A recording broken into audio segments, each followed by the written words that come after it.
Hello again, guys. Welcome back to another episode of Kino Inferno, and we've gone back to, Kino Inferno Classic this week. We're not doing a franchise. Ooh, classic. Full fat, full sugar, full dick. Full uncut dick. And within less than a minute, we've demonetized ourselves. I mean, it's a new record for us. I think next time we'll just start it by saying the word bussy or something. Bussy. Anyway, yes. You're listening to Kino Inferno, your favourite movie podcast. It's a classic Kino Inferno episode where we take two films, loosely connected by a theme, and compare and contrast. Today's theme is one of the loosest we've ever had. Very much so. Films we didn't get around to watching in 2021 that we sort of wanted to check out. Yeah, and, I don't know about you, but there's quite a few films that I missed out on last year, either due to my own laziness or COVID or, my crippling alcoholism. I haven't seen a few films that I'd like to see. I feel like this should be like the in memoriam at the Oscars. We should have some soft music in the background whilst we just go, Titane. Okay, right, so start the music now. Titane. Another round. Shit, what else came out last year? The Eternals, but I don't want to see that. No, I don't want to see that either. No one wants to see that. I feel like there was Censor. I didn't see. Yeah, I've not seen Censor yet, actually. Yeah, good point. Black Bear, I think that came out last year. With yes? Aubrey Plaza. Yeah, I like her. Yeah. Right, we can stop the music now. There's plenty of films we didn't see last year. Record scratch. But yeah, so we decided we're going to spotlight two movies that we missed from last year. So my choice is Malignant, and Aidan, you went for... Pig. You did indeed go for Pig, so... I'm always going for pigs. Oh, baby. So, we might as well dive straight into the first movie, Malignant. Malignant Bussy. The body of Dr. Florence Weaver was found brutally murdered in her home this morning. Did you know her? No, but I saw her die. I'm seeing things. I'm seeing murders as they're happening. Hello? He says his name is Gabriel. I think he's someone from my past. So, after taking a sabbatical from the horror genre to direct Aquaman, James Wan has returned to the genre that made him famous with Malignant, a bafflingly over-the-top movie that sees a young woman named Maddie plagued by visions of people being murdered. What transpires from here is a melting pot of horror movie tropes, weird homages, and a whole load of stabbings with a sharpened trophy, leaving us just as baffled as the characters in the movie. Aidan, what did you think of Malignant?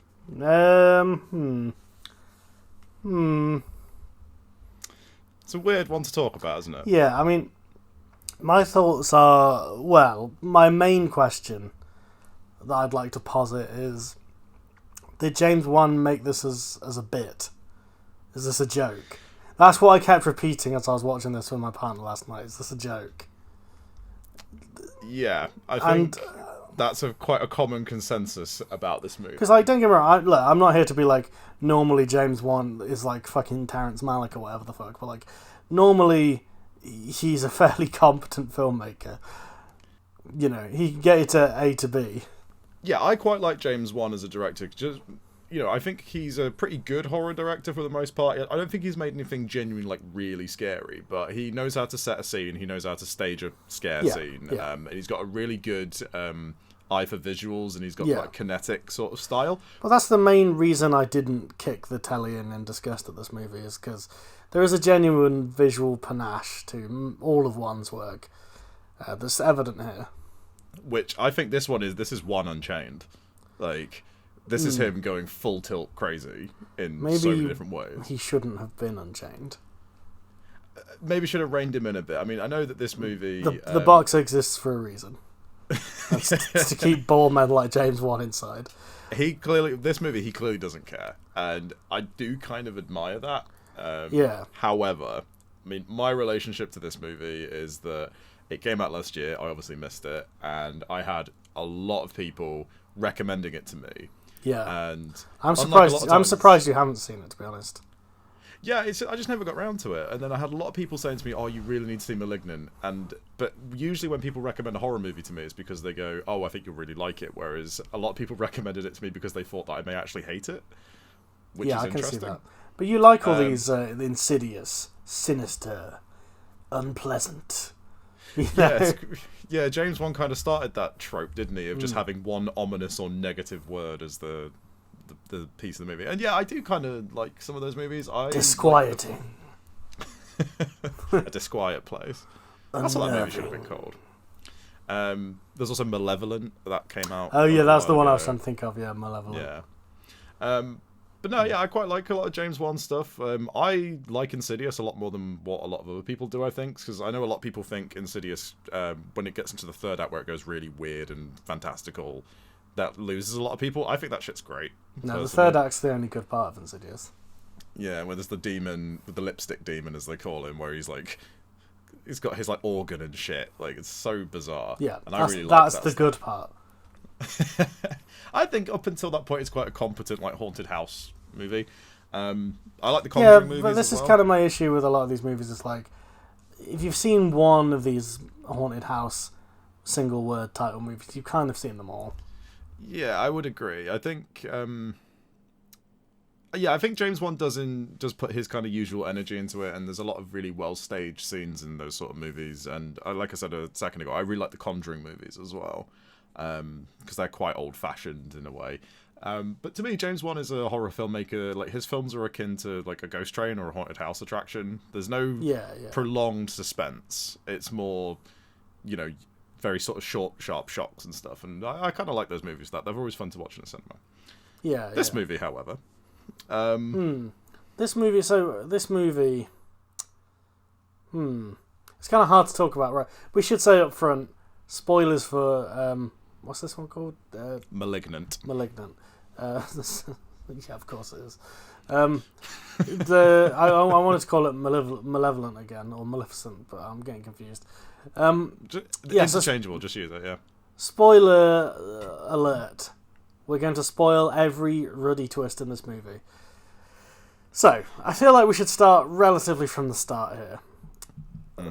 As we kind of give our thoughts on this. So, the opening scene of this movie, we're in a gothic castle, which we quickly learn is actually a facility for wayward children.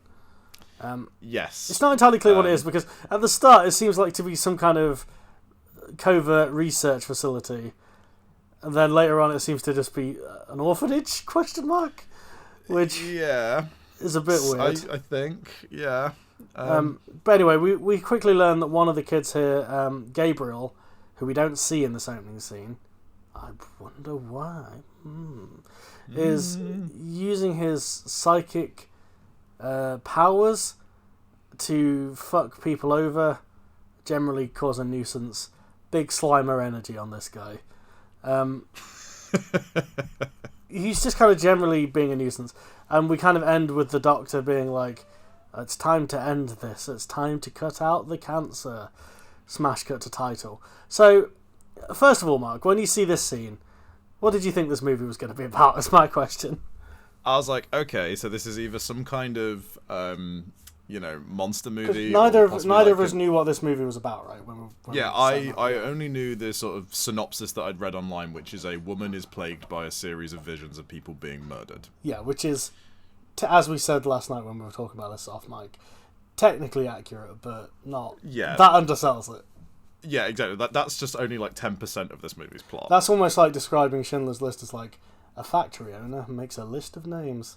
It's like, yeah, that's about right. That's what the film's about, but, you're kind of underselling the premise a touch.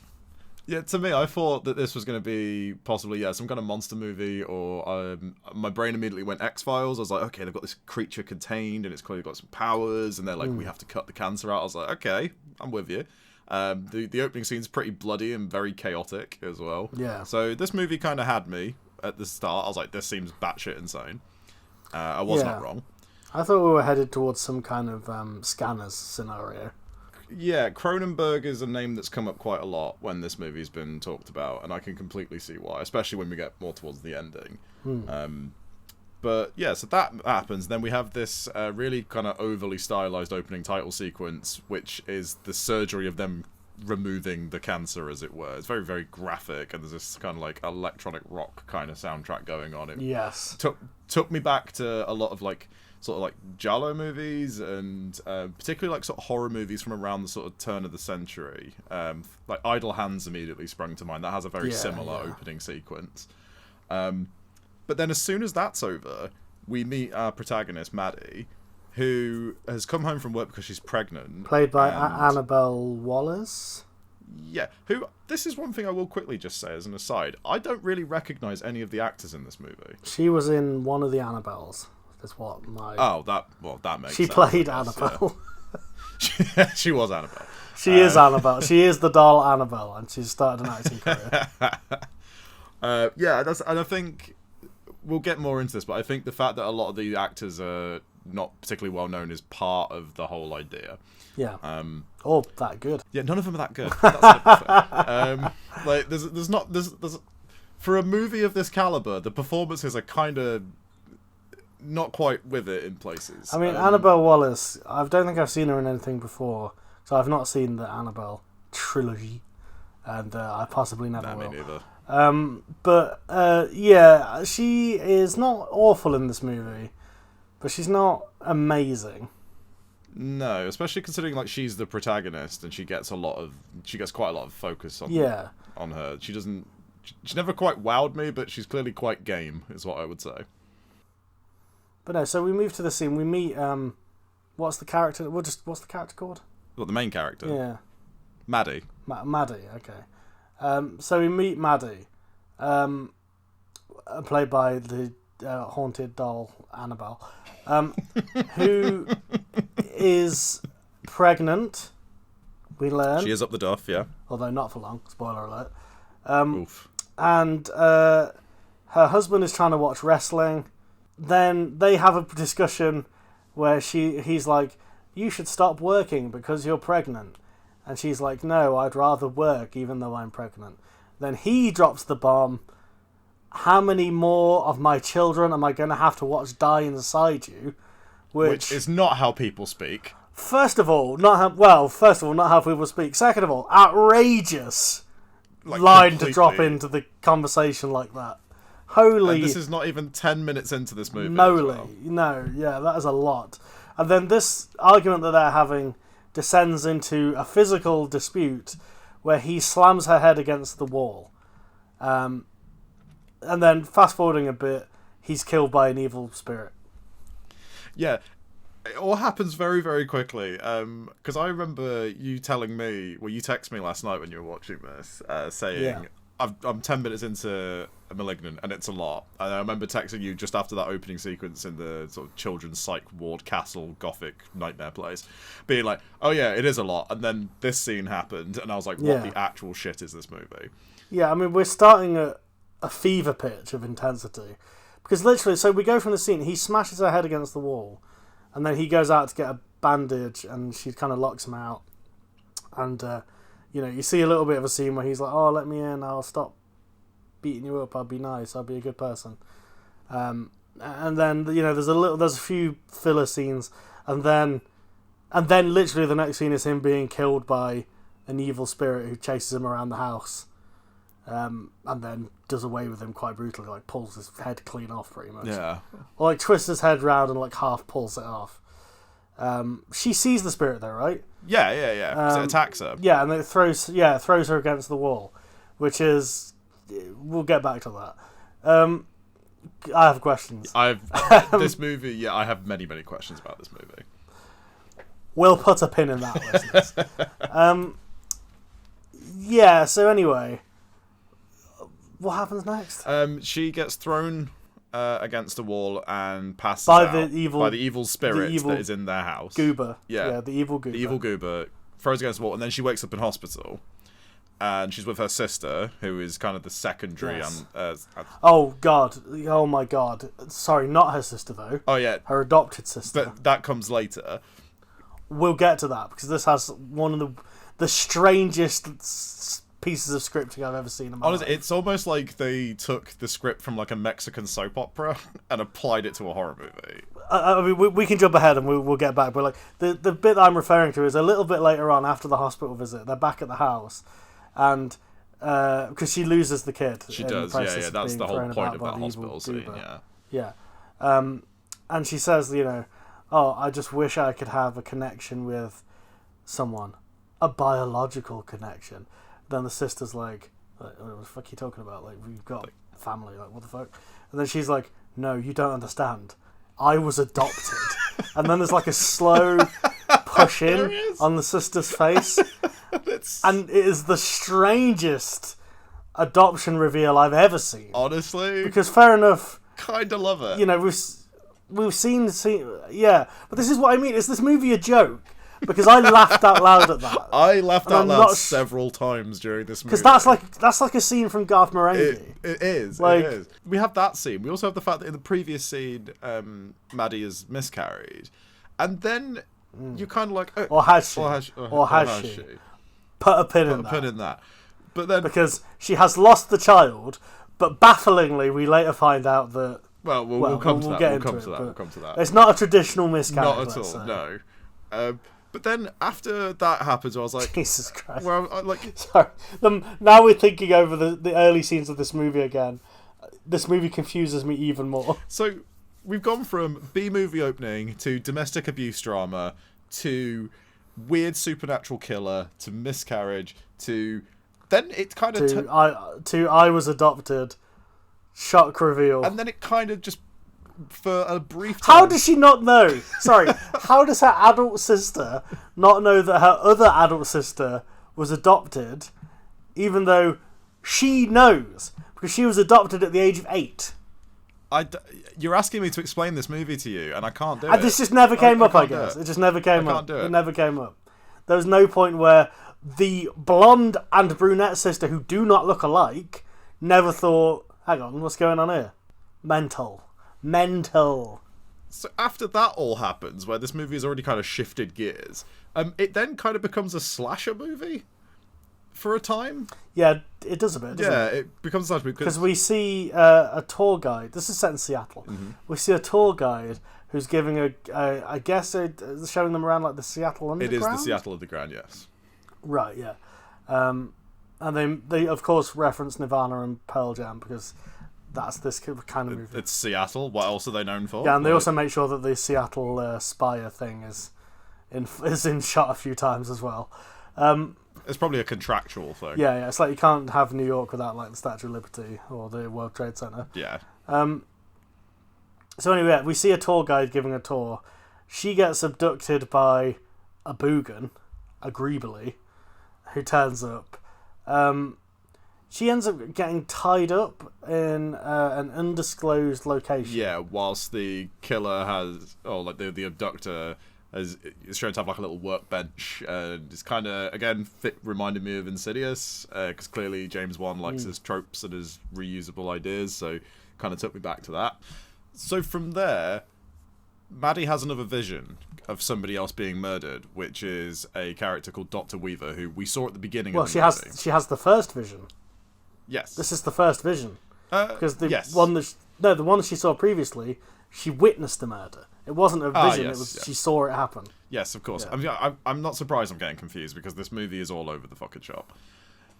Yes. And frankly, the one that... It's a weird movie when the psychic vision murders beg less questions than the one she actually witnessed. Yeah. Because if you think about it, how did he throw her across the room like that when we figure out what's happening later on? I think it's all in... Well, they kind of explain that it's all in her head. But anyway. No, that is bullshit, and I'm not having it. Right, okay. But no, so she then sees a vision of... I'm not having it, one.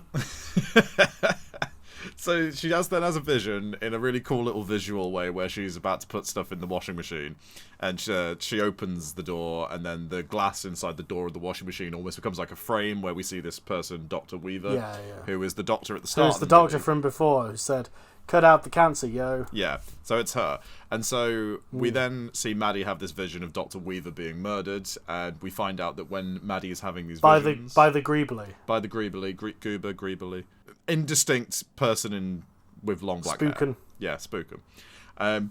Sees Dr. Weaver being murdered, and we find out that Maddie can't move while these things are happening, which I think is a direct reference to Dario Argento's Opera, because I know that James Wan has said that the more sort of slashery elements, which are much more kind of giallo-y, because the killer has black gloves and stuff like that. I think it's a reference to Opera, which is... I don't know have you ever seen Opera? I think so. It's the one about a killer that every time he murders somebody, he ties up the protagonist and gets pieces of tape and puts like sewing needles on the pieces of tape and puts them under her eyes so she can't close her eyes whilst he kills people. Oh, yeah. No, I have seen that. It's one of Argento's more kind of out there movies. But I definitely kind of got those vibes from this. Our killer then gets their signature weapon, which is a sharpened trophy. Yes, because Dr. Weaver has many surgery trophies. One in particular that's very ominous, which as soon as I saw it was like, well, that's getting shoved into somebody. Yeah, it's just a knife entwined by two snakes. Yeah. Which I don't know, are surgery trophies a thing? Because, I mean, I'm sure there must be awards for surgeons and doctors and so forth, but like, some of these trophies legitimately read things like best bypass or something. Yeah, exactly. Because like, I had a look at that and I was like, this is someone who is a filmmaker and this is what they think awards are. Yeah, it's like, do they think there's like an Oscars for doing boob jobs? Like, is that what this is? Yeah, I think so, yeah. Most lifelike tit job. Like, you did a cracking job with that silicone, here, have a trophy. You don't want to be caught on the wrong side of the medical Razzies, though. No, absolutely. Can you imagine? Most patients killed. The malpractices. The Mallies. The Mallies, I like that. But yeah, anyway, so going back to this confusing mess of this movie. We need to steamroll through the plot a little bit. We do. So the long and short of it is, Maddie starts seeing regular visions of the Boogan, the Spookin, Slimer himself, going around shanking people up with this medical trophy that he's fashioned into a bladed weapon. He kills Dr. Weaver, he kills a few other people. Turns out they're all associated with the Gothic castle / child medical facility that we saw at the start of the film. Because of course they are. There are also two other characters that we should mention, which is Detective Shaw and Detective Moss, who are investigating the string of murders.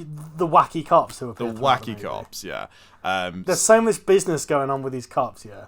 Because which one's the male cop? It's Shaw is the male cop and Moss is the female cop. So Shaw's whole thing, is that he's all the women want him, because when we meet him, one of the girls who works forensics is like on him like a fly on shit, and this is a running joke throughout the movie.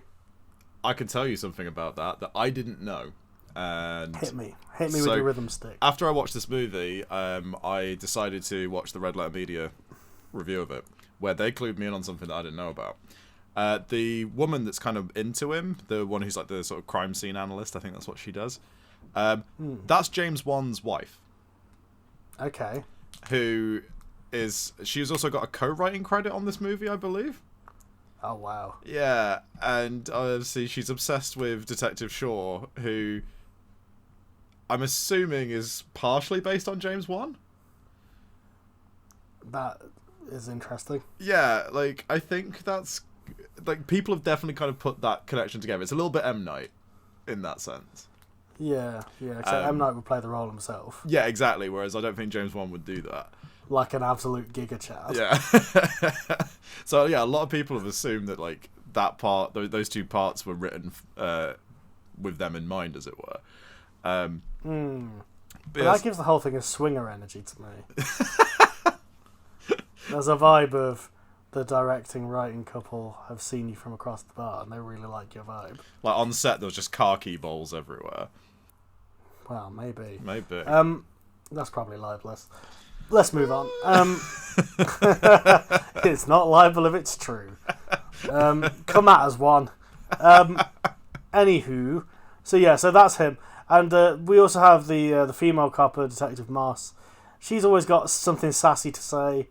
She's got a lollipop on the go in the autopsy scene. She's kind of the best character in this movie because she's the only one who is actually taking a step back from all the fucking insanity that's happening and actually acknowledges that everything is weird and over the top. Everyone else seems weirdly chill with the slew of insane things that are happening.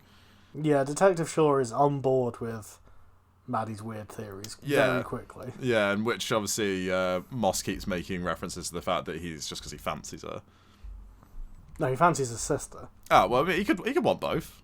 Yeah. Well, yeah, true. You know. True. So yeah, because they go to the cops and they're full fat like Maddie's having visions of the murders before they happen, and then they're surprised that the cops treat them as a suspect. And it's like, well, hold on a minute. First of all, the first victim was your husband, who they know domestically abused you. But yeah, so kind of trying to wrap a long story short here, because I want to get more into what we thought about this movie than the plot mechanics. Yeah, of course. So going forward from there, Shaw and Moss get a hypnotherapist in. As you do. Which, of course, to unlock sort of Maddie's memories, because obviously she was adopted age 9, I think they say, or age 8. I think they say 8, yes. Yeah, and she doesn't really have any memories of what happened before that happened. And you then find out when they speak to Maddie's adoptive mum, she shows them these videotapes from when Maddie was a kid, and she had an imaginary friend called Gregory, who just so happens to be the Gregory that we see at the beginning of the movie. And the Gregory? His name's Gabriel. Gabriel? Where did I get Gregory from? I don't know. No, I know where it is. Sorry, one of the murder victims is Dr. Gregory. My bad. I'm very, very sorry, though. Dr. Gregory is one of the murder victims. Oh, yeah, Gabriel, sorry, yeah. So she has this imaginary friend called Gabriel. Who... Or Gregory. Delete as applicable. Yeah, I mean, interchangeable. So Gabriel is her imaginary friend who talks to her, and Maddie was convinced he was the devil because he would always tell her to like do things and like kill people and stuff. And so it's kind of a hat on a hat that he's called Gabriel, and Maddie used to call him the devil. Yeah, it's too much happening there. Yeah, very very deliberately much, I think. Very dumb. Yeah. I mean, to be fair, this is the kind of movie where like repressed memories play a massive part in the story, which repressed memories are like a massive pseudoscience that Hollywood thinks is just a thing. Yeah. Like, it's not that people don't black out or they don't have memory losses, things like that, but like, yeah, a lot of this stuff where people are like, I went to a hypnotherapist and they unlocked all these secret memories that I didn't know I had, like that. A lot of that is bullshit. Yeah, and the scene with the hypnotherapist is peak James Wan. It's very reminiscent of the scene in Insidious where they're all sat at the dining room table and then the lipstick demon appears behind what's his twat's name. He's not twat, he's lovely. Slimer? Yeah, we'll go with Slimer. No, it's the dude from Watchmen and the Conjuring movies. What's his name? Yeah, Slimer. Yeah, all right. You're thinking of Patrick Wilson. Patrick Wilson, that's him, yes. Yeah, so they do the hypnotherapy stuff, and then we cut back to the woman who was abducted in the Seattle Underground earlier by who we're believing is Gabriel, the spookum. It is Gabriel. It is Gabriel, yeah. It's Gabriel. So she manages to escape her confines and then falls through the floor, and we then discover that this nondescript layer of Gabriel's is actually Maddie's attic. So, yeah, which is kind of a fun reveal, I think. No, it's bullshit. I kind of like it, but no, okay. it's bullshit. I think it's fun. Anyway, no, it's bullshit. Right, I know that we're going to get a bit of an because we're going to get a bit of an explanation for. Okay, let's stop being coy. Look, the rest of the movie plays out as follows: Maddie gets arrested because they think quite rightly that she did the murders. Turns out they're half right. It wasn't her. It was Gabriel, but he is her because he's a tumor twin. A teratoma. She's a fucking tumor. This movie's called Malignant. And did you get that? He lives in the back of her head. When they were little, he had a full body and some little gimpy arms. Literally growing off the back of this young girl in one of the most shocking and downright hilarious Yeah, reveals right, okay, oh, right, I've no. ever seen. Because this is next level. I lost my mind at this. So I was laughing out loud. It was the great. sister goes to the abandoned Gothic castle, which is one of those abandoned hospitals that you only get in films where all of the medical records are still intact in articles. and you know, still filed away for your convenience so that you can easily find it, along with several VHSs. It's perfectly arranged for exposition, how these things always are, and it's lovely. So they watch the tape. The sister and the mum do, the adopted mum. They watch the tape, and not only is this movie included miscarriage and domestic abuse, they also throw in there the haunted doll Annabelle, whose character name is Maddie. Her this is a weird bit that we're doing. Yep. Her mother in the film, her biological mother, it was a 15-year-old girl who was raped. So they throw in some paedophilia for you just for shits and gigs. That felt that was a little too much. Tiny bit gratuitous. Yeah, that was a bit much. And this movie is gratuitous personified. And let me tell you, the only reason that exists is so that you don't immediately figure out that the tour guide is her biological mother. Yes, absolutely. Because they're about the same age. Yeah, so, and why else would this killer... there's not the noticeable age gap that you would expect between a mother and a daughter, because she's only 15 years older than... But also, there has to be... That needs to be there to justify why Gabriel hasn't killed her and has kept her captive. Yes. They have to justify that everybody else has met incredibly gruesome ends. I mean, they don't need the mother character in this at all, because she serves no purpose whatsoever. Yeah, no, I'd agree, actually. Especially at the very end of the movie, in the final shot, she's just kind of laying there grinning, and it's really weird. It's really weird, but we'll get to that. So anyway, it turns out Gabriel... Yeah, so they're watching this VHS, and Gabriel is growing out of Maddie's back and trying to make her do evil things. And then this is what we saw at the start of the movie when they were saying we need to cut out the tumour. What they meant by that was remove as much of Gabriel's body from Maddie's as possible. But they couldn't remove it all. Some of it, so they just chop him up. They just chop away at him. And then they have to slide in his remains of his head into the back of Maddie's head and just sew it up, I guess. And it's so gratuitous when you see it. It's unbelievably vile. It's one of the strangest things I've ever seen in my life. I've seen a lot of weird, fucked up horror movies, but I could not believe that this movie was doing this. I was I knew, don't get me wrong, I'd figured out that it was growing out the back of her head, right? Because there was loads of stuff, there was loads of references to it. First of all, whenever you see Gabriel doing murders, he's always kind of a backwards man. Yeah, which is a cool effect, I think. Yeah, it's interesting. And then, you always kind of see, and there was a few lines where Maddie's like, oh, his voice was always in the back of my head. So I was kind of saying, it'll be some kind of Voldemort situation where he's growing out the back of his head. I wasn't expecting a full-bodied creature coming out of her back for a start. Yeah, well, that's a recurring thing throughout the movie as well. It's a very small detail, but from the beginning of the movie, when her abusive partner, whose name I can't remember, because obviously he's basically in the movie for 5 minutes, he throws her against a wall. Then for the rest of the movie, she's got a head wound, which always bleeds, but it always bleeds when Gabriel's presence is nearby or Gabriel is about to do a murder. Which, by the way, they explicitly say that him knocking her into the wall awakens Gabriel again.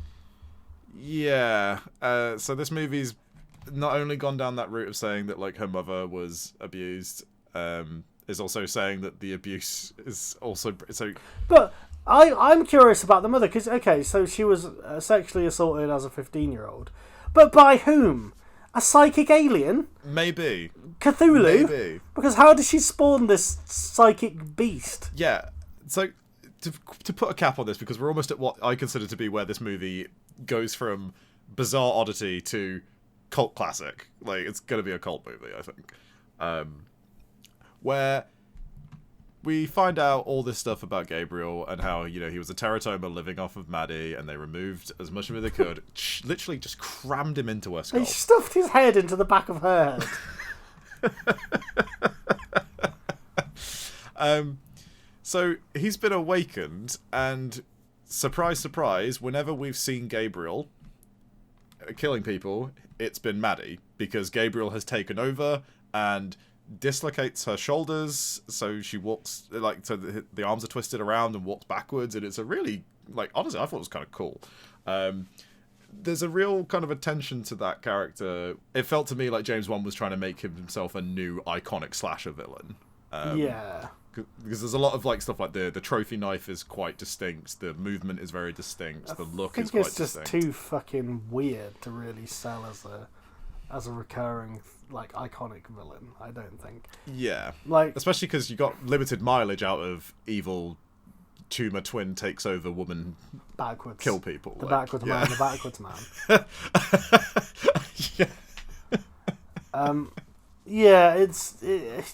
I mean, also, so we should say, so in the police station, right, so at the same time that the mum and the sister are kind of fighting this out and Maddie gets arrested, then at the police station she gets beaten up by a butch lesbian and a black woman from the 70s. Why was Foxy Brown in this movie? I don't know. I couldn't answer this question, but by that point I was like, okay, fair enough. To be honest, all of the women that are in that holding cell are all some kind of stereotype from like 70s and 80s exploitation movies. Yeah, there's single one of them. There's some interesting costuming going on in that scene. Anyway, they're beating her up, and then she turns into Gabriel, goes mental, kills them all, then goes mental, kills all the cops. And when I say goes mental, kills all the cops, we're dealing with a fucking, like, it's like a fucking Zack Snyder Batman fight scene. Yeah, it's like a superhero movie. That's exactly what I was thinking. It's crazy. I mean, it's kind of similar to some of the action scenes he does in Aquaman, where it's like whooshing around the room and people like flipping over shit and all this kind of stuff. Like, it's definitely a holdover from Aquaman. It does have the best moment in the film where she just yeets he, because it's Gabriel, yeets a chair at Detective Shaw. Which is like, I fucking loved that's that a part. hell of a move right there. It was great. It was so great. We're never really explained. It's never explained how Gabriel got his ninja powers. Yeah, that never made sense, because, I mean, I know that they say that the reason why Maddie has miscarried so many times is because Gabriel... Right, this is what I wanted to get to. This is something I wanted to point out. Every time I think this movie can't get more outrageous, yes, it just does. So Gabriel eats the babies to gain strength. He feeds off of the fetuses growing inside Maddie, which again is another... Here's something that I want to just throw out there, right? Forget your homage for a second. If Gabriel is consuming these fetuses in utero, presumably, at what point is Maddie miscarrying? Because miscarriage is when you give birth to the baby and it's not fully formed, or it's something that's stillbirth. That's stillbirth. Okay, well, fine, but presumably something is coming out of Maddie at this point.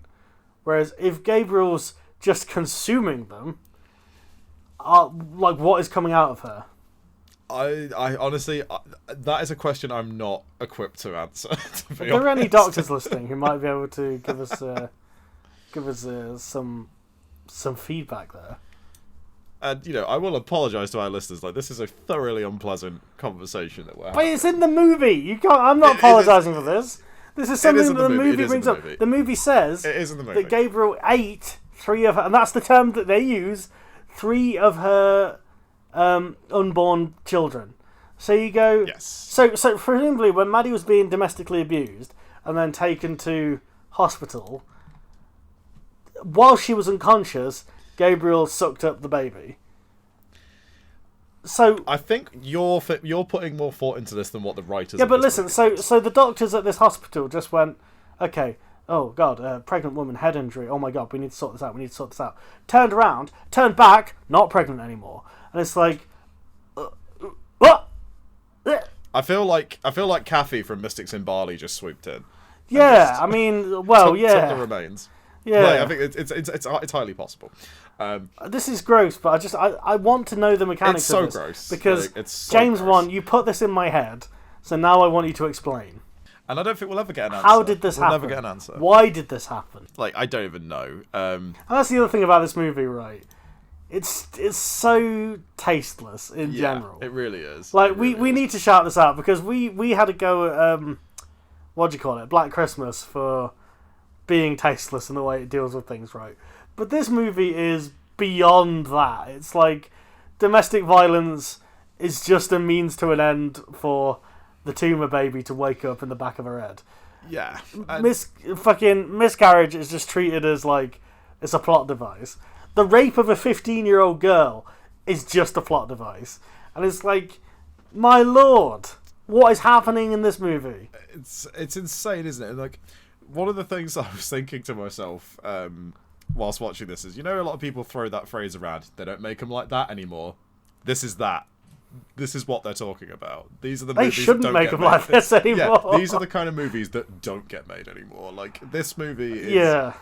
Well, I'd say before we go into that sort of thing, we should just probably summarise the ending quickly, because we're basically... Oh, the ending is just some bullshit. Just tell them it's some bullshit and that'll do. Well, the long and short of it is Gabriel goes to the hospital where his mother is being held, and Maddie's sister goes there to sort of intervene. We then obviously... It's the scene where, again, they're talking about the whole kind of tasteless thing. Maddie is always present whenever Gabriel is doing anything. She's always kind of witnessing it. And it's... Maddie's sister reveals that Gabriel was feeding off Maddie's unborn children, and finding that out gives Maddie the strength to take control of her brain again, and then her and Gabriel have this kind of confrontation. Well, because presumably she also has the extra fetus strength. Possibly. We don't know. I feel like this is a superhero origin story. What, fetus sucking power, man? And yeah, she's like the Hulk. If she wants to, she can she can go full Gabriel, maybe. We don't know. I feel like there's a franchise in the works here. Is this movie implying that the more fetuses you eat, the more psychic ninja powers you get? Possibly. I mean, this movie could honestly be advocating for stem cells. It really could. We don't. Or know. is it because the bloodline that they're from is a psychic alien bloodline? And again, if this movie becomes a franchise like it deserves to, maybe we'll find out. No, it doesn't. Mark, shut this down. We don't need a fucking Malignant universe. Well, we're likely not going to, because this movie did not do very well. Yeah, because it's the fucking weirdest movie that I've ever seen. Right, I'm going to cap the ending off, and then we can get into talking about the weirdness. So Maddie and Gabriel have this, showdown. I say showdown, it's a confrontation. Considering how wild and over the top the rest of this movie is, that confrontation just boils down to Maddie saying, I have all the power now. And again, it's it's a feminist film. Well, it's just... Oh, you should have said. No, no, in a scene that is quite almost ripped out of A Nightmare on Elm Street, she sort of takes back control, and inside their brain, she locks Gabriel inside of a prison. And he's like, I'll come back. Yeah, and then she sort of He says turns to him and is like, I'll be ready next time. And I'm like, okay. Again, it feels very comic book-esque. Yeah, and also what? Yeah, and then basically then the movie ends. Don't forget, there's a bit where the tour guide, who turns out to be the mother of the biological mother of Gabriel and Maddie, says to Gabriel, "I should never have abandoned you. Yeah. I should have loved you no matter what." And I'm like, "No, love, you should have." If that came out of me, I wouldn't have even driven it to the hospital. I would have left it in a ditch. You know what I'm saying? If that came out of me, I mean, no way. Hindsight is 20/20, so I'd be like, get the shotgun. Imagine a 15-year-old birthing that. Shocking stuff. So yeah, that's the plot of Malignant. So I see what you're saying about, is this movie a joke? Because I don't think it's a joke. It has to be. I think it has to be, because it's like the fucking, the joke, the aristocrats, where the whole point is just to pile on just tasteless shit. That is what this is. Every scene is another absurd level of just ridiculous grotesquerie. And I don't understand how you could say that this is, with the straight face, that this is a serious horror film. No, I would never say it's a serious horror film. I think it's not even trying to be a serious horror film. I think it's a complete homage to... It's not scary, for a start. It's not scary. It's not scary, no. I mean, and nothing... Compared to other James Wan movies, yeah, there's very little in terms of actual scares, especially after the first act, really. Because Aquaman has more scares than this. Well, yeah, Amber Heard's in it. Ew. boom, bruh, bruh. But yeah, I think what this movie is doing is it's being very deliberately evocative of like 80s horror movies, particularly like sort of Euro horror. It's obviously it's got some kind of like little Giallo influences here and there, and it's got some of the weird shit from Giallo movies that you used to get back then. It's deliberately riffing on a lot of stuff like A Nightmare on Elm Street as well. Yeah. Which is very evident in, like I say, the ending, and also the whole like feeding off of the unborn children thing is very similar to the plot of the fifth Nightmare movie. Yeah. There was a point where, like, before finding out the whole like conjoined evil cancer baby thing, whatever, my summary of this movie was it's Drop Dead Fred meets A Nightmare on Elm Street. Yeah. It was like a gritty remake of Drop Dead Fred, when they were going down the imaginary friend route. And then it becomes Toomer superhero backwards man. Yeah, it's like if Lucio Fulci directed Unbreakable. Like, and like, to be clear, the bits where it turned into a weird action movie, I think, are the better bits of the movie, because like it's embracing the absurdity. Like, my main issue with this movie is, like, first of all, it's almost 2 hours long. Yeah, it goes on a bit. And the middle act is quite tedious because it is just kind of fairly rote James Wan. Oh, there's a killer. Oh, it's a bit spooky. Ooh, and you're going from detectives to victims to the main woman, and it's all a bit. It's done with a certain panache, but it's Yeah, like the murder scenes in particular are astoundingly gruesome. Yeah, and like there's that level of entertainment, I suppose, but like definitely. To me, anyway, it felt like the middle section dragged quite a bit. Yeah, it's a bit bloated in the middle, I think. Yeah, and like because the start is quite mad, and then the end is quite mad, and the middle is just kind of. It's one of these films where like I feel they kind of artificially extended it to make it almost 2 hours for whatever reason, when they could have just had it be a tight 90 and then just have it be insanity. Because the thing is, it's not like you're building up to anything that makes any sense. Yeah. So it's kind of like, like when the reveal comes, it's not like anyone's like, oh, interesting. Yeah, the reveal is not shocking because it's this like well-seeded twist or anything. It's shocking because visually it's insanely disgusting. Yeah, it's gross, and it's also incredibly dumb and makes the rest of the film dumber. So it's kind of. You know what I mean? Like, you might as well get to that at the halfway point and then have the rest of the movie be crazy action nonsense. Yeah, exactly. And I think one of the other problems that I have with this movie, especially when it comes to its length, is that none of its characters are particularly compelling. No, apart from Gabriel. Yeah, Gabriel, every time Gabriel's on screen, the movie is a lot more entertaining. So, and like that's something like if they're gonna make this long, I think you could have done away with some of the murder scenes, have them maybe be handled a bit briefer, a bit quicker.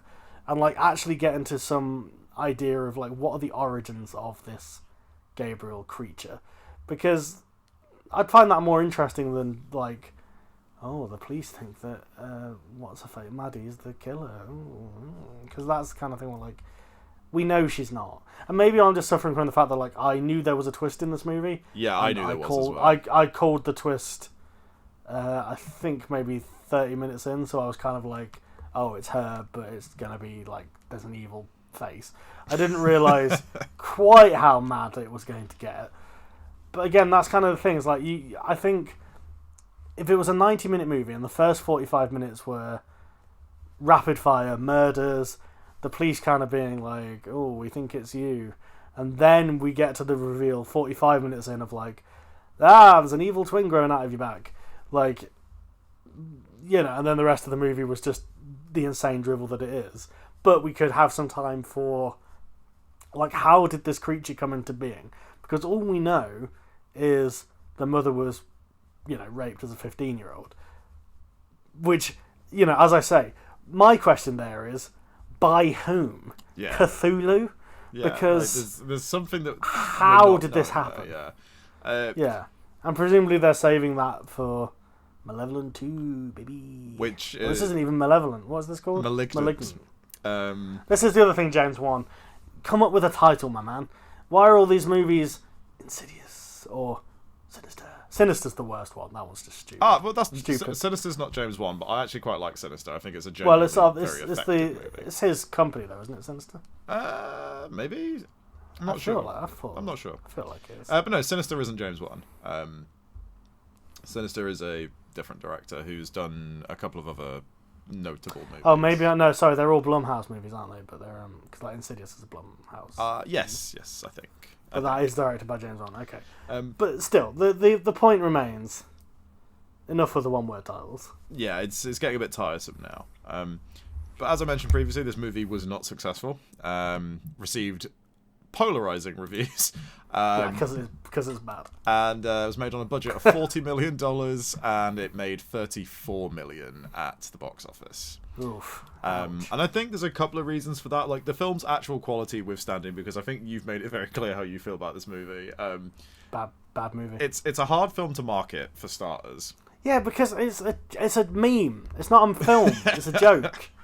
Like, how do you market this movie? Because the whole point of this movie is it's a build-up to the stupidest twist of all time. But I would argue that this movie is very unashamedly a B movie, and it has kind of no bones about hiding that. I think it's not to the same level as something like another film of recent times, which I really, really enjoy, which is a very straightforward B movie made in the modern era, is Overlord, for example. I don't think this movie is quite doing the same.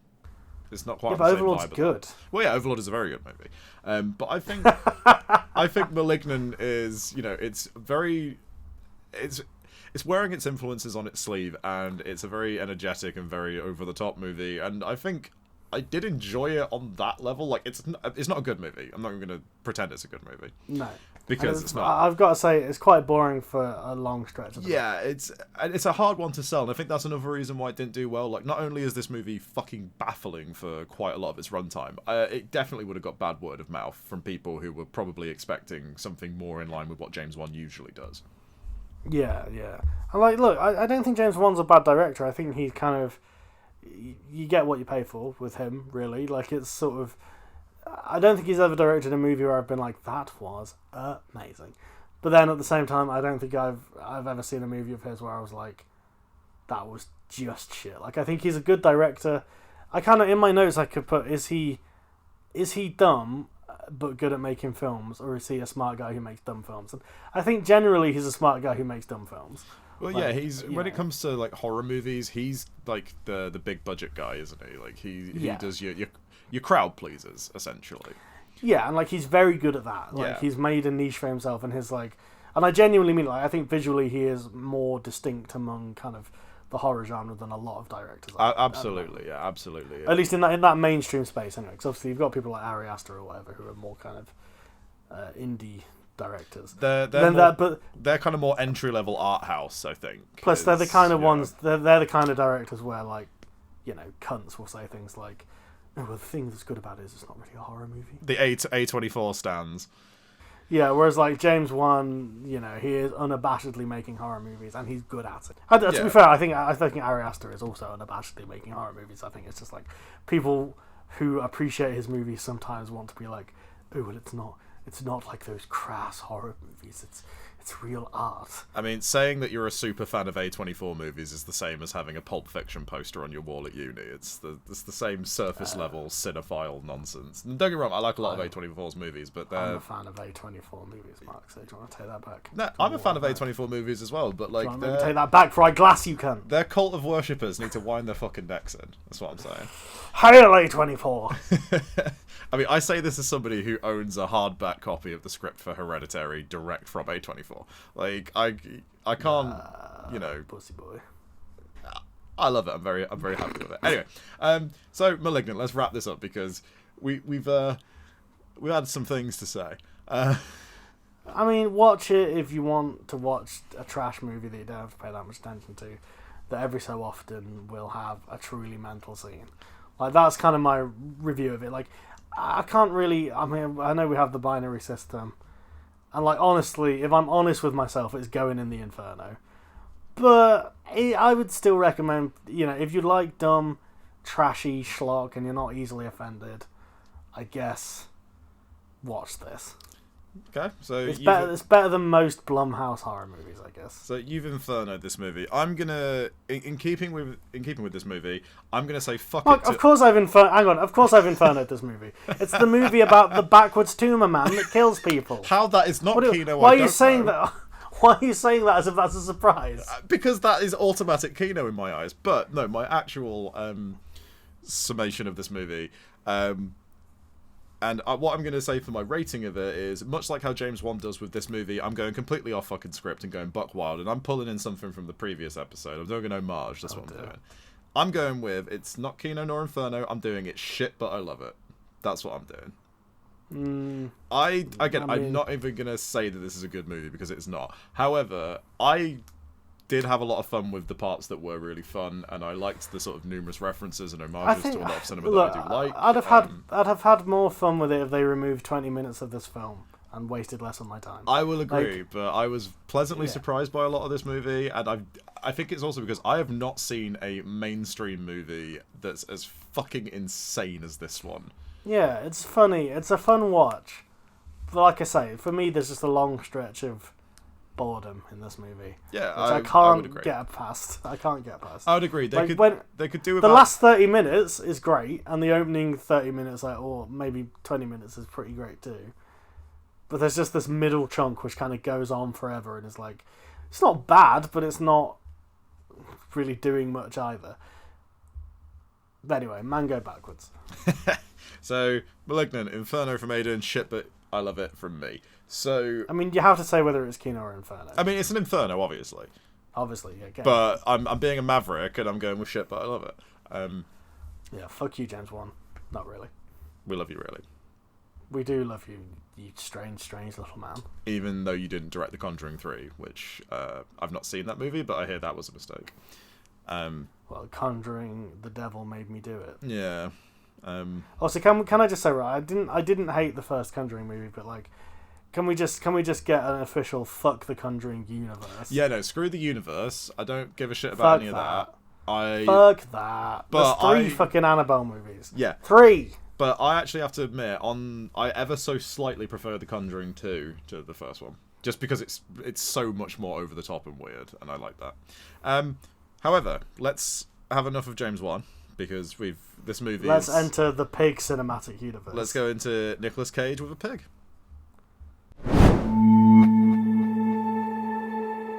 I'm looking for a truffle pig. Someone stole her. I don't understand. Tell him who you are. You made the right choice, being out there in the woods. There's nothing here for you anymore. There's really nothing here for most of us. Buy yourself a new pig.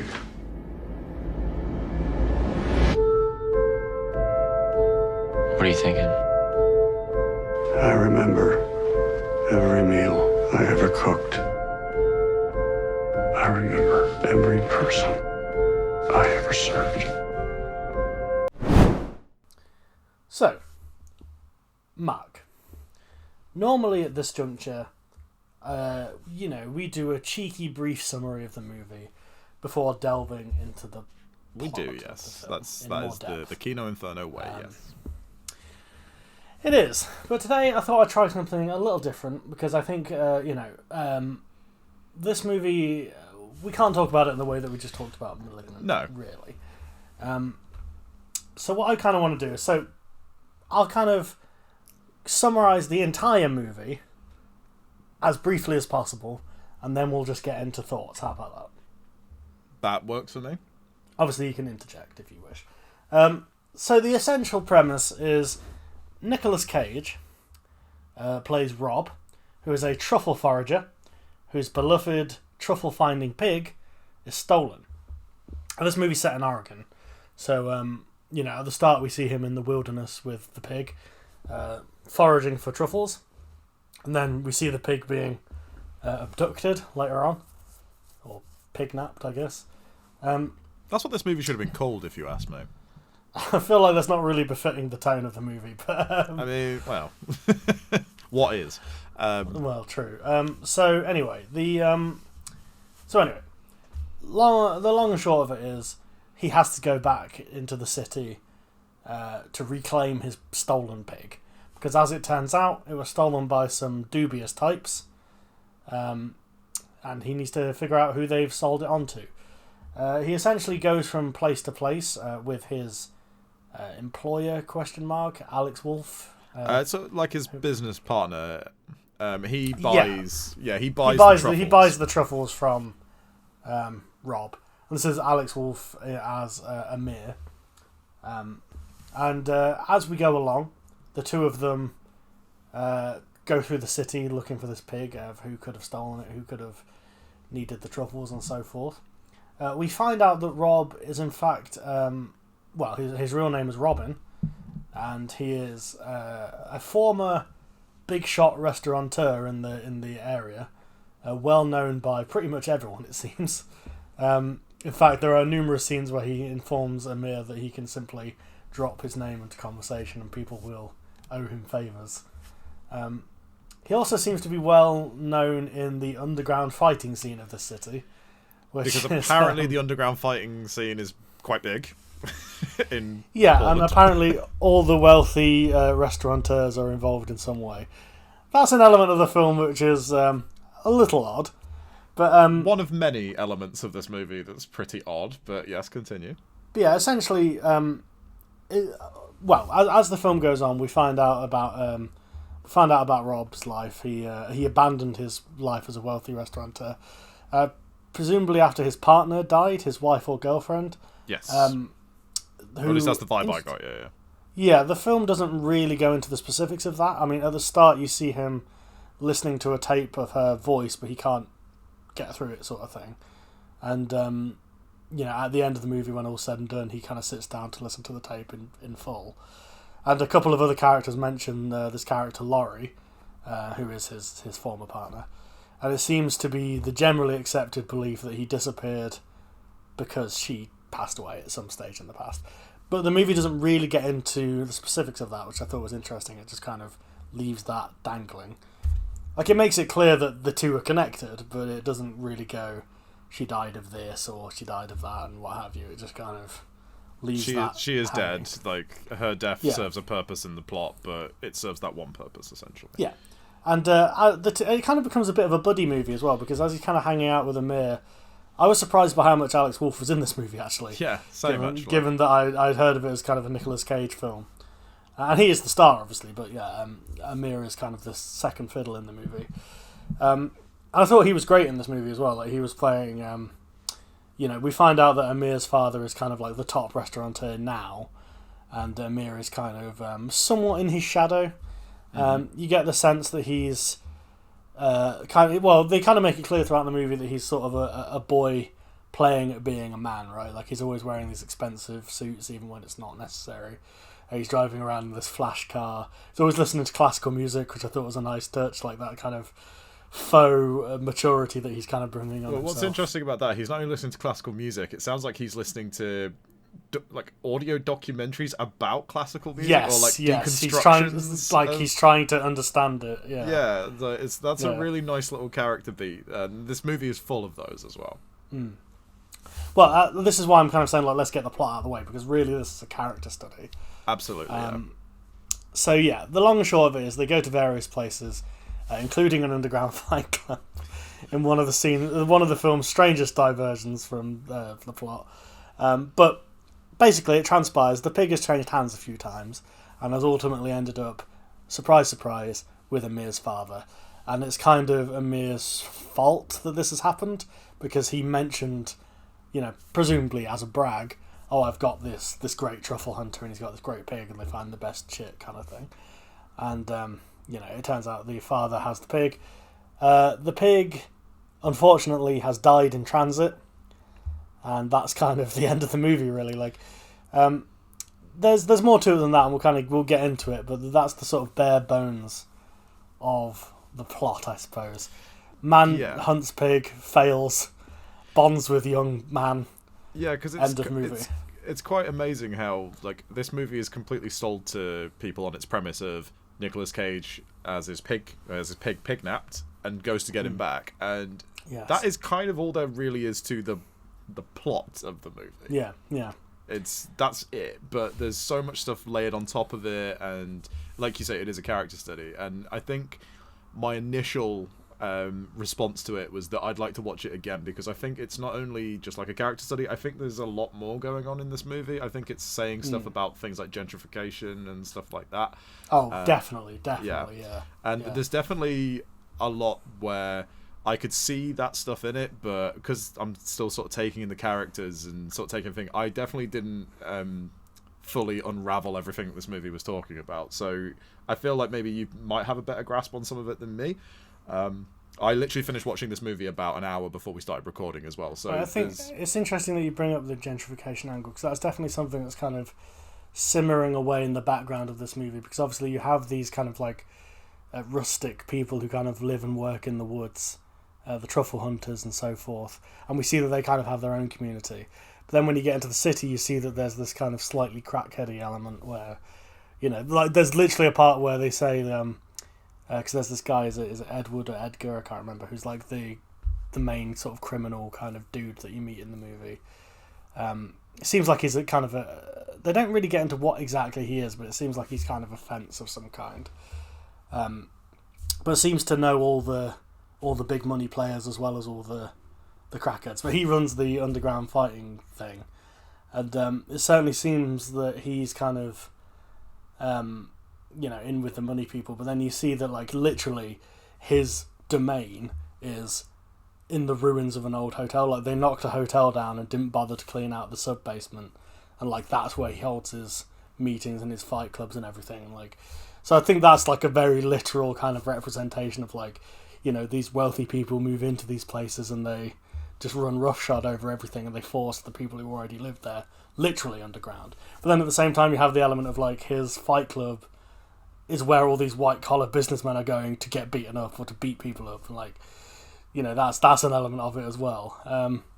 That's a fairly minor element of the movie, but it's a pretty memorable scene. Yeah, because the tone of this movie is quite unusual, because the setup is like your standard sort of revenge thriller, and then it also has this sort of general tone and almost like style of a mobster movie, but instead of it being a traditional mobster movie, all of the violence is done like where, for example, our protagonist Nicolas Cage, whose name Rob? It's Rob or Robin. Yeah. Robin, yeah. Where Robin goes to this high-end restaurant where the head chef there used to work for him, and it's a proper like upmarket wanky bougie restaurant where they serve you dishes that are encased in smoke and shit like that.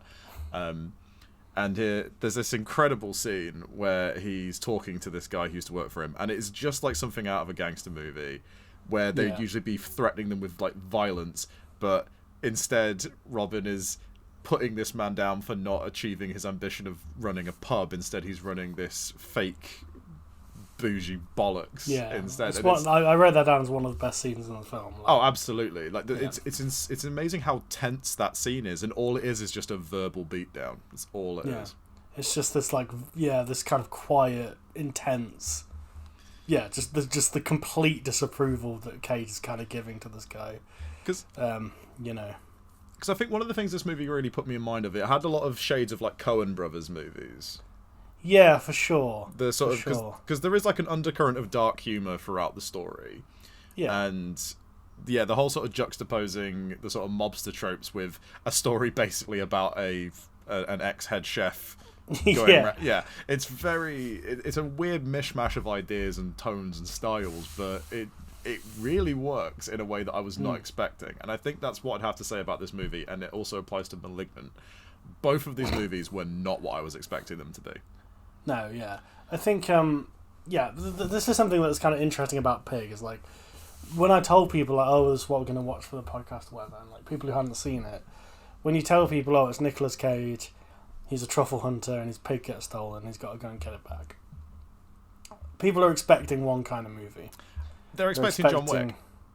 Yeah, they're expecting like a crazy John Wick movie. Which right? I was expecting. I was like, it's going to be John Wick with Nicolas Cage.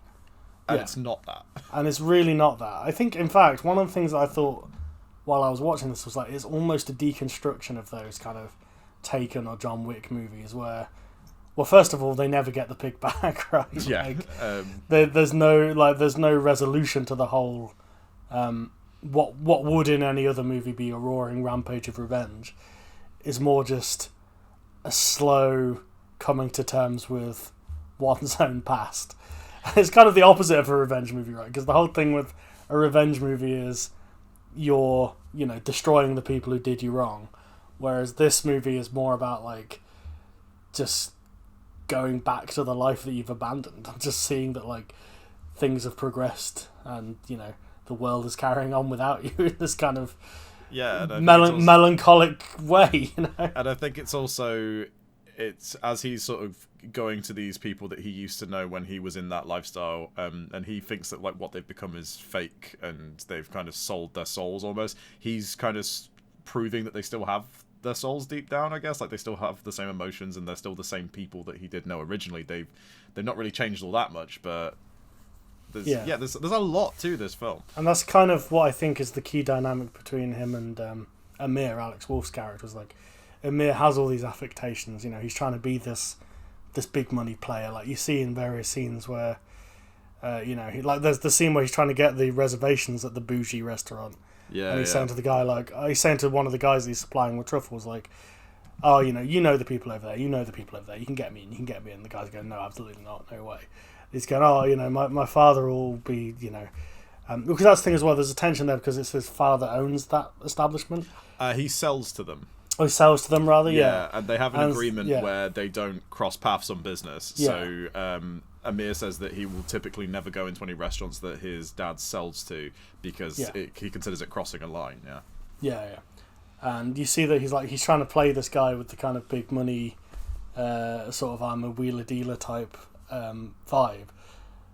But then all it takes is for him to say, like, oh, I'm with Robin. What's the guy? What's the character? It's called Robin Held or something like that. His name is Robin Feld or Rob Feld. Yeah, Rob Feld. Yeah. He just drops that character's name and all the pretense melts away, and they're like, oh yeah, sure, get that guy in. And it's this thing where you realise, like, yeah, he's not this kind of John Wick loner character. Like, he had a life, people respected him and looked up to him, and he's just kind of walked away from that because he's so incredibly broken. And, like, I'm laughing, but this movie kind of, like, when I was watching it last night, definitely hit me in the feels in a way that I wasn't expecting.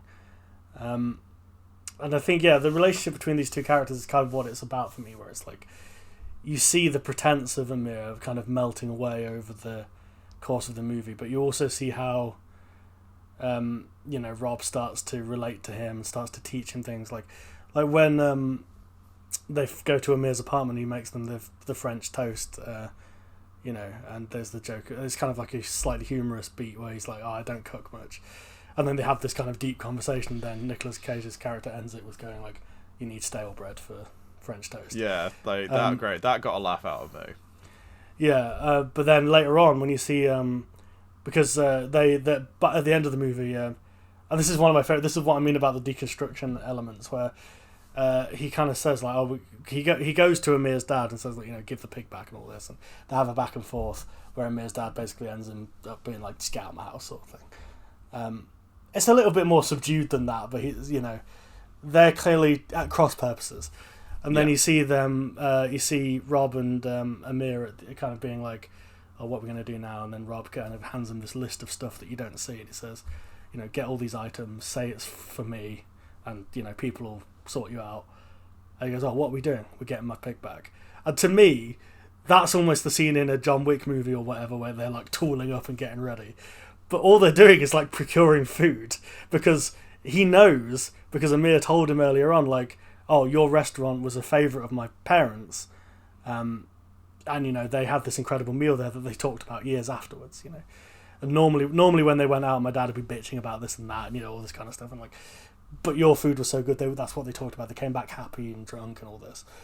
And he recreates the meal that he prepared for him and his what we think is his dead wife, but we realise is his dying wife. Yeah, she's in a coma, I believe. Yes, because there's again they're not specific about it. They don't go into it much, yeah. But Amir says she's dead, but then later on you see him talking through what you assume is her bedroom wall or wherever she's kept. Yeah. And he's saying like, I wish Dad would let you die, sort of thing. Yeah. And again, that's the kind of moment where you see that, like, this conflict between Amir and his father isn't about business, really. It's not about any of that. Not at all. Not at all. It's about he wants to let his mum go and his dad won't, you know? And it's like... Yeah, it's kind of... Anyway, so the point of that I was making was they make this meal for the father and he can't even finish it because it brings back the memory of you know, this when his wife was healthy and alive and all this. And that's when he admits, like, you know, the pig died. And it's not a moment of cruelty or sadism as it would be in any other movie. It's like he's ashamed, you know, and he says, like, look, I'm sorry this happened. And you see the just pure desolation from Rob. And the movie just kind of slowly ends after that point, you know. And it's kind of amazing, isn't it? Where like you say in these sort of like John Wick style movies, that this movie is definitely doing that kind of deconstruction of. That would end in like a big blaze of glory, but in this one, Nicolas Cage basically copies Ratatouille and yes, yeah, he does. Yeah, he does. I had that in my notes actually. It's the same ending as Ratatouille. Yeah, but obviously that is me being a little bit facetious, but yeah, it's a similar thing. Yeah, but no, like that whole scene where he's making the dinner and stuff, and it's very very sort of serene, and he's teaching Amir like the cooking techniques and stuff. And yeah, I also think that this movie is not only a deconstruction of those kinds of movies. I think it's also a chance for Nicolas Cage to do a deconstruction of the kind of persona and the acting roles that he's been taking on at the moment as well. Absolutely. Because this is very much his Oscar role. I mean, obviously he already has an Oscar, doesn't he? He already has an Oscar for leaving Las Vegas. A very well-deserved one, yeah. But this is the kind of movie. If you're a Nicolas Cage aficionado, and I think we both are. Oh, for sure. If anyone ever says to you, "Oh, Nicolas Cage can't act," this is a movie to show them, because this is not even him. Because there are some movies where he gives great performances, but it's very much in that vein of like the crazy over. Like I'm thinking of Bad Lieutenant and things like that. Yeah. Mandy which are is another example. Yeah, Mandy again, which is an incredible performance, but it is that kind of stylized, over the top. Like he even compares his performance in Mandy to Kabuki theatre. Like he's trying to create. He's trying to create these deranged masks, you know. Whereas this is just him playing a human being and just being very subdued. But I also think it's interesting. Yeah, I think you're right. He is kind of deconstructing his persona a little bit, and I think this movie doesn't work without Nicolas Cage. Like that's how intrinsic I think it is. Like you need it to be on that knife's edge of like, this is Nicolas Cage. We know he can freak out. He freaks out in every movie he's in, and you're waiting for this like explosion of violence that never really comes. He has a few moments of kind of of anger and agitation. But it's a very internal performance, you know. It's very absolutely like there's one part where he just screams at Amir, but it's very quick, and it's very well justified as well. But then at the end, there's a great choice from director Michael Sarnowski, where when he finds out that the pig has died and he breaks down, it's silence. We don't get that Nicolas Cage freak out because the movie doesn't need it. Yeah. Like we completely understand how he feels. We don't need to see him go crazy and flip out because it's all there in the performance prior to that. And we don't need that moment of anyone spelling out the thing of like, you know, this pig is the one thing he's got left, you know, in this world. Yeah. Because he even has a line in the scene in the bougie restaurant. I should have written this down, where he says something to the effect of, "We don't get to care about much in this world." Which I think is kind of sums up the attitude of that character. Where it's like the reason this specific pig is so important, you know, is it's kind of like his this last remaining tether of like, this is something I can care for and nurture, and you know our relationship is functional, but it's I can look after this thing. Because we even find out later on, because he says to Amir like, it's not about the truffle. I can find the truffles without the pig.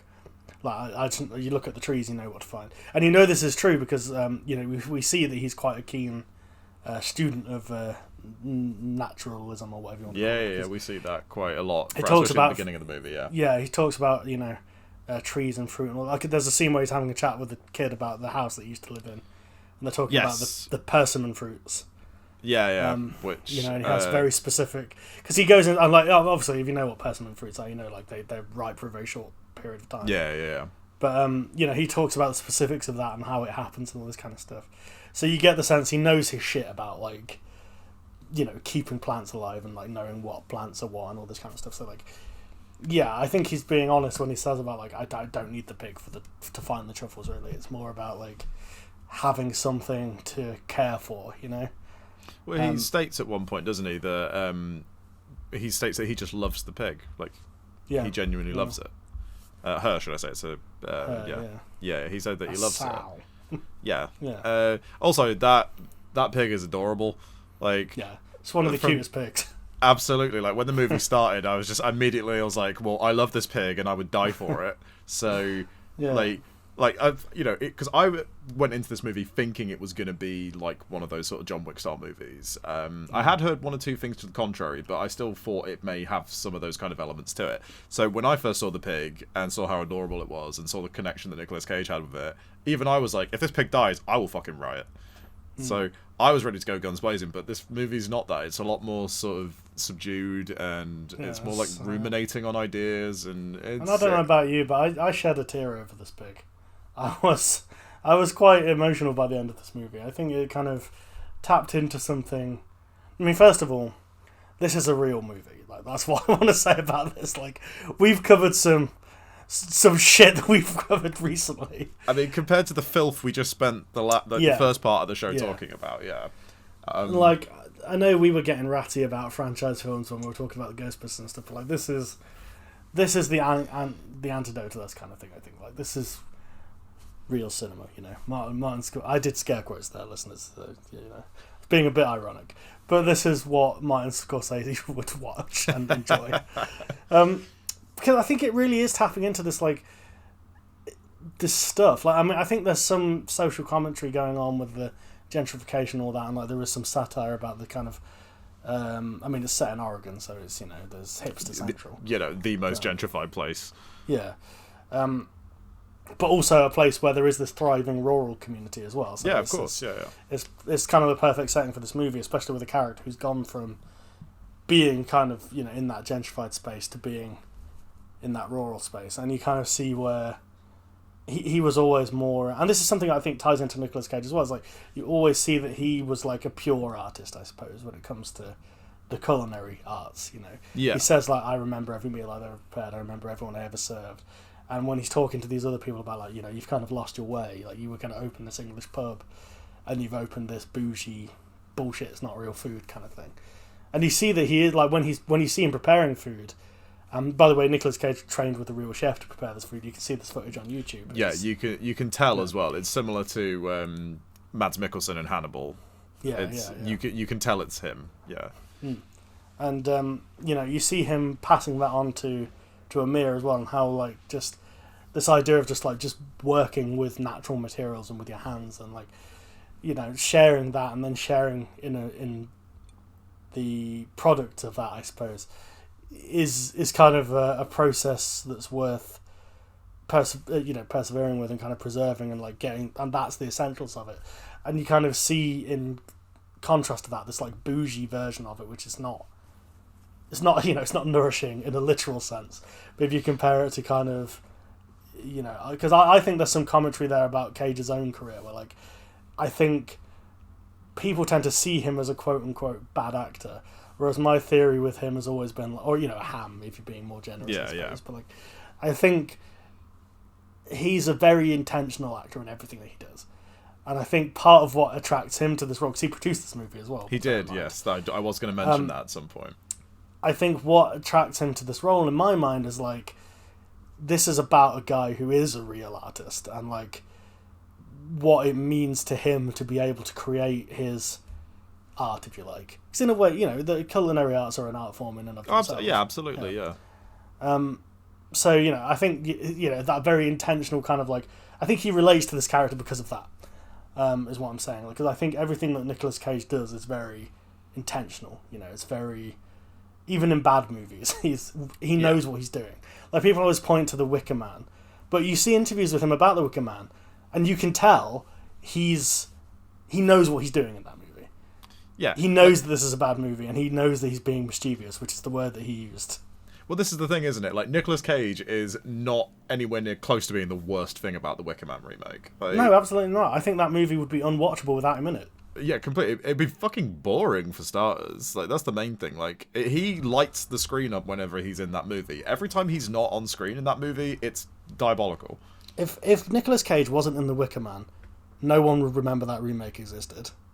Yeah, exactly. Like, People would just be like, oh yeah, people would just go, oh yeah, they remade that, didn't they? And it'd just be, you know, a footnote for people like you and me to be like, oh yeah, what was all that about? Whereas now, because Nicolas Cage is in it, more people have seen that than the original. Yeah, which is saddening, not gonna lie. It's saddening because the original is genuinely a classic. It's you know, one of the greatest British horror movies of all time. Well, one of the best horror movies of all time, really. But no, yeah, he is. That's definitely kind of the start. Well, it's funny actually because I was about to say that's the start of the cycle of the crazy Nicolas Cage stuff, but he did crazy shit before that. Oh, he's always been, you know, a bit wacky. I mean, Vampire's Kiss, you know. Yeah. Well, things like Raising Arizona. You mentioned the Coen brothers earlier. Yeah. He's full on nutter butters in a lot of them films. And that's interesting as well, actually, because being a bit of a Coen brothers aficionado myself, I do know that Joel and Ethan, the lads, they had a mixed time of it working with Cage, because they are they're very exacting in what they want to do. You know, I can imagine. Yeah, you know, they have a very precise, like, from script to screen, it's very precision. And Nicolas Cage, kind of the same, but in a more chaotic way. Like, he knows exactly what he wants to do. Both camps speak very respectfully of each other, but I think there was a bit of tension because, you know, he's kind of bringing this anarchic energy to their stuff, and they're kind of trying to be like, no, we wrote it like this, so we want it to be like this. You know, like, for example, the Woody Woodpecker tattoo that his character has in that movie famously, that was from Cage, because he related his character to Woody Woodpecker for some reason. I think that was like the vibe that he was going for. He was trying to capture a live action cartoon. I mean, I genuinely didn't know that. We'll definitely talk about Raising Arizona at some point on this podcast because it's one of my favourite movies. I have never seen it, so you've never seen Raising Arizona? I want to get back to talking about Pig, but I have to put it this way. I am not the most well versed in the Coen brothers. I have never sat through The Big Lebowski. I'm surprised. Well, I mean, that's kind of a love it or hate it one, I think. What I've seen of it, I've liked, but when it comes to Coen brothers, I've seen a handful of their movies. Like, I've seen Blood Simple. My favourite is Fargo. I love Fargo. That's one of my favourite films. Never seen Oh Brother, Where Art Thou? I've never seen Burn After Reading. That's Coen brothers, isn't it? Yeah. I'm not very well versed in the Coen brothers. I've seen Hail Caesar. Weirdly, I saw that at the cinema. That's a weird one. I would imagine I liked it, but it was weird. Yeah. Have you not seen Blood Simple? No, I watched Blood Simple with you actually. Oh yeah. I was gonna say I watched it. Yeah, I watched it with you years and years ago. Yeah, I would have thought that was one you'd enjoy. I like that one a lot actually. Yeah. But back to Pig and Nicolas Cage. Yeah. Because we've been pretty on it with this discussion, I think. Yeah. I think, are we both on the same page here that Nicolas Cage should win Best Actor for this movie, but will definitely be robbed? Yes, I feel like at the very least he should be nominated, but it's probably going to be a prime example of Tony Colletting, isn't it? Yeah. You know what? We'll give him an award. We'll give him the Kino Inferno Best Actor award. Provided we don't see anything... For 2021. For 2021. For 2021. Okay, yeah, we'll do that. Okay, so honorary award for Nicolas Cage for Best Actor of 2021. I also want to make it abundantly clear that our Best Actor award for 2014 was Ralph Fiennes in The Grand Budapest Hotel, because he was absolutely diddled in awards season. And I'm still mad about it. I'm still mad about it. Again, man, I'll never let Toni Collette go. Didn't even get a nomination. Neither did Toni Collette for Hereditary. She should have got Best Actress for that movie. That is bullshit. Like, I'm not even a big fan of Hereditary, but that is bullshit. Like, her performance is masterful in that film. Yeah. What won that year? You know, let's go on this tangent before we finish. Well, I'll look up who beat Ralph Fiennes. Well, I mean, I do feel like discussing Pig, we've probably gone through most of the stuff that I'd want to talk about in regards to it. Because there is a lot to this movie, and this is why I say, like, I would like to revisit it at some point, because I did, I picked up on a lot of thematic stuff and a lot of the character stuff, but I think going back to it, like, there's little things that you've mentioned between the characters that's only just sort of occurred to me now. So yeah, I would definitely want to watch this movie again. And I think there is so much going on under the hood that it warrants a rewatch. Yeah. I think this is unqualified Kino for me. I'm gonna have to agree with you. Yeah, it's got to be Kino, because it's such a well-made, thought-provoking film, and it's impressive performance from Nicolas Cage. It's so subdued, and it's weird because usually you would say a subdued performance is not a great performance, or at least a lot of people would. Yeah. But everything about his performance is just so tailor-made to this movie, and it's kind of amazing that a film can be this sort of emotionally effective when the premise is literally a man's pig gets stolen and he goes into the city to get it back. Like, and doesn't. And doesn't, yeah. Which obviously that's a sad story, but it's everything else that goes on around that that's sad, I think. But I also think there's a hopefulness to it, because he does clearly bond with Amir and they become friends over the course of the movie. And he has that line towards the end where he says, "I'll see you next Thursday, I guess." Yeah. And I think that's completely summarized in the ending of the movie, where he goes back to his shack in the woods and he puts the tape on that his deceased partner made for him, which at the very beginning of the movie he puts on, but you find out he can't bear to listen to it, and he actually listens to it at the end of the movie. And I think that's because that's talking about the fact that, like, even though he's lost the pig, he's not lost hope, and he's able to kind of process his emotions and deal with loss. And I think it's also just he kind of experiences life going on when he goes back into the city, because there's little touches, like when he goes to the bakery. There was clearly somewhere that they hit that I think Laurie used to own, or she worked there. Maybe, she worked there. Because they're not entirely. This is the thing. The movie's kind of ambiguous about certain things. There's not a lot of exposition, but certainly it was a place they either owned or worked, or it was important to them, right? Because they talk about, like, you took the curtains down, and the woman who works at the bakery now said, like, Laurie always wanted to take them down. And he goes, yeah, it looks better like this. And there's lots of little touches like that. Like when Amir goes to pick up the wine from the woman who works at the graveyard, I guess. The mausoleum? The mausoleum / wine cellar. Which, if I'm going to buy wine, I'm going to buy it. It's very... I mean, hey, it's Oregon. What are you going to do? Yeah, exactly. Like, that sounds like the kind of place that would exist, yes. Yeah. But yeah, she has a very pointed scene where she's saying about, like, oh, this is where, where Laurie's buried, and I saved the space next to her for him. But he doesn't know that. She makes a that. point of saying that she doesn't know that he's she's done that for him, which again, that's that kind of speaks to his, like, stature within the community as well. Yeah, that everyone seems to love and respect this guy, or at least there's a certain amount of, because there's a few times when he drops his name and people are kind of hushed, like at the Fight Club scene. But certainly, yeah, he was an important figure. He was somebody to a lot of people. And I think that could also, again, like, going back to that whole sort of gentrification thing, like, if he was this sort of top chef and top restaurateur, like, he was definitely one of the people that brought that into Oregon. Like, he allowed for these people to sort of sweep in and change the sort of more, like, rural and rustic life that a lot of people did have. So, yeah, I feel like maybe one thing this movie is talking about is his guilt over that, perhaps. Yeah. But again, I want to go back and watch it again.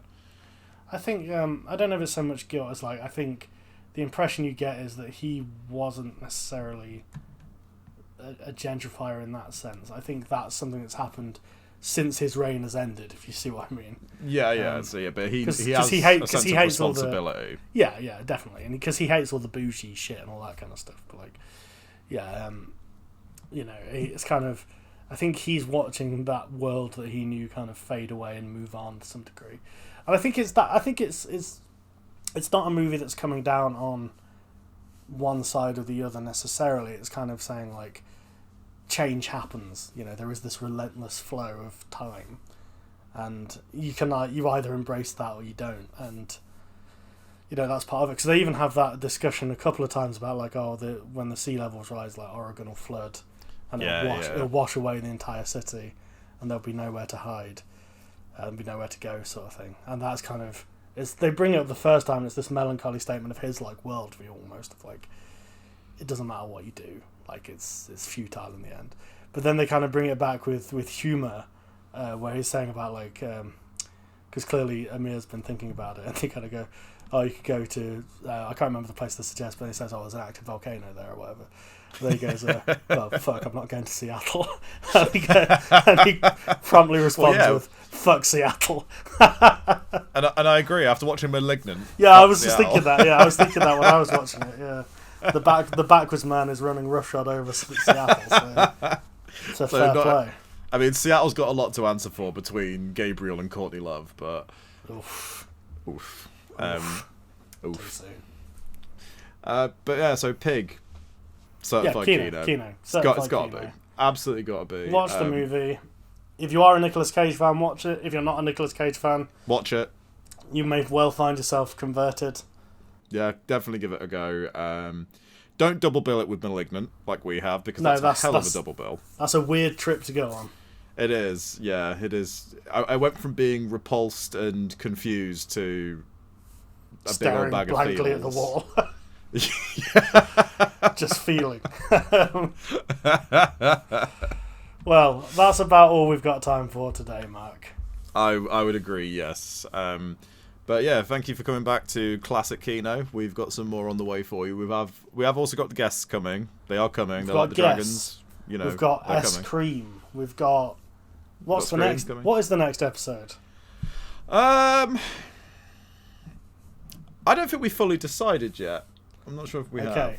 The next episode is either going to be Lloyd Webber Lunacy. Oh, yeah, we should probably do that. Or it's going to be a guest star episode with Final Fantasy / Titan AE. Which one? Ooh. Which one will depend entirely on how useless our friends are. Yes. Yeah. That Scream episode is coming, but you know. Yeah, the Scream episode's coming. It's a work in progress. There's 5 of those fucking movies to watch. There's 5 of those movies. Get off my fucking case, alright? I mean, I watched all 5 of them quite recently, but we're back on this Kino Inferno tradition of ending an episode with having just a little Barney with the listeners. Yeah, fuck you. Yeah, fuck you for listening to this, you piece of shit. And watch Pig, but also fuck off. Anyway, that was Kino Inferno. I've been Aidan. And I've been Mark. And I've been a cheeky little pig. Give me them truffles.